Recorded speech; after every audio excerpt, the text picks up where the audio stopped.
Hello, everyone. Welcome back to the Hanukkah Countdown Lineup. I'm, of course, Batir. We're on day 4 and day 5. So, we're going to be talking about two games today. First one we're going to be talking about is Majora's Mask. And the second one we're talking about, if you've been a fan of this channel for about 2 years, Metroid Fusion is the second game we're talking about. I'm finally going to talk about it. God, I've been wanting to, but we'll get to there when we get there. So, first off, Majora's Mask. Everyone calls this game dark. And if you want to do it in terms of lighting engine, then yeah, it's pretty dark. You can laugh now. I swear to God, if you go back. Uh, it's hard to find a title screen that'll just stay on the title screen, huh? Oh well. So, Majora's Mask is a game developed by Nintendo, as everyone knows. And I think it's tied for my favorite Zelda game, up there with Minish Cap. You might ask, hey, if Minish Cap is your favorite Zelda game, why isn't Minish Cap on the list? It's because it's not my favorite game. It's just my favorite Zelda game. There's a difference. Like how my favorite anime is Castlevania, but I think objectively speaking, the best anime I've ever seen was the first half of Death Note. I'm still sick, by the way. Back to Majora's Mask. Majora's Mask is, I think the better word would be subtle. It it's subtly creepy. It's unnerving. It's not dark though. There are some dark moments, like when you literally see someone die in front of you. It's pretty weird, but it's no stranger to Zelda. We had the guard die in front of us in Ocarina of Time. Ah, fuck. You better not light that middle candle.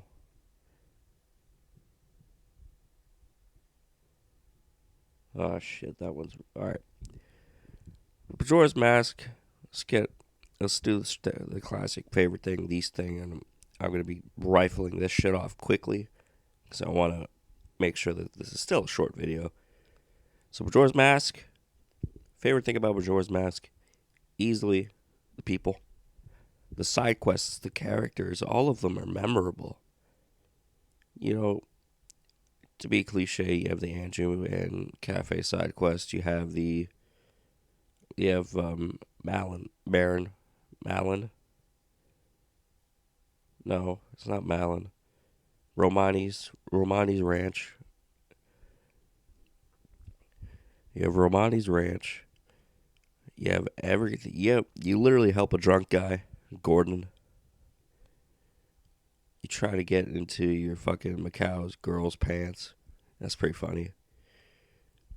You have the Deku Scrubs who literally ban you for being too good. So that's a flex right there. And top it off, you have the fairies. The fairies are a side quest, giving bigger importance to the fairies because you get some good shit from them. You get increased magic. You get increased. Well, first you get magic. You get magic pretty early. Then you get increased magic. Then you get the great spin. Then you get double hearts. Pretty similar to Ocarina of Time, but it's different and it feels more rewarding. That's gonna light the middle candle. That's gonna start dripping. I'm gonna move my phone.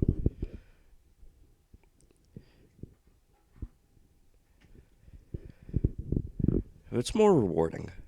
And my least favorite thing about this Great Bay Temple, the Great Bay Temple is atrocious. It's terrible, and I hate it. The Water Temple, yeah, it's annoying because you have to keep pausing and to put on the iron boots. But in the 3DS version, that shit is fixed. It's fixed. You don't have to do that anymore. so it becomes an actually fun dungeon. But the Great Bay Temple is it's just bad. It's just bad. It's awful. The water current is figuring out where to go is the worst part about the Great Bay Temple. It's not linear. You could easily find a place where you're not supposed to be, and you just can't progress because you don't have the right stuff. And in the 3DS version, it's even worse because the ice arrows got a huge nerf for some reason. And the only place where you could use the ice arrows like they used to be is in George's room. I don't know how to pronounce his name. Georg? I'm going to do what everyone does. We're calling him George. And it's just the worst thing about Majora's Mask. That's my short thoughts on that. Let's move on to Metroid Fusion.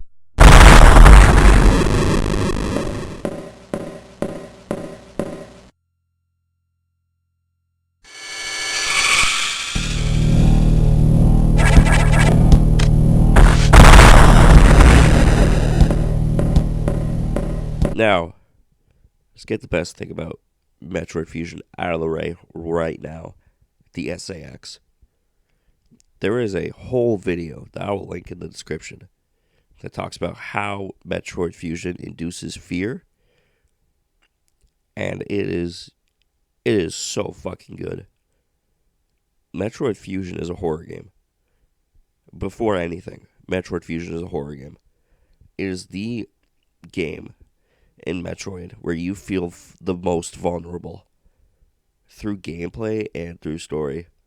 The SAX is every time you hear those fucking footsteps, it's just crazy. I freeze when I hear those steps. I did it when I was a kid and I still do it. When I hear those fucking footsteps and that really ominous music, it just gets to me. But the worst thing about Metroid Fusion is you're going back and forth to a lot of places. You're constantly revisiting areas. Even if it's to go to like a new part, you're still constantly just revisiting areas, and it gets boring after a while. Because after a while, you feel that you could take on the SAX. And you could. You'd lose, but you could. You could survive an encounter with it. But you just have to keep going and going. And Adam gets really annoying after a while. Even though I love him. I love Adam. After he's, dead. But I love him. He does get annoying after a while. So those are my short thoughts on those two games. And the reason why I never made that Metroid Fusion review is because of how Metroid Fusion induces fear. Because that was exactly what I was going to talk about in that video. So I'm going to link that video in the description. Hope you guys have enjoyed. And I'll see you guys tomorrow with day 6 of Hanukkah. We're halfway there. Can you believe it? We're halfway there. See you guys. Peace.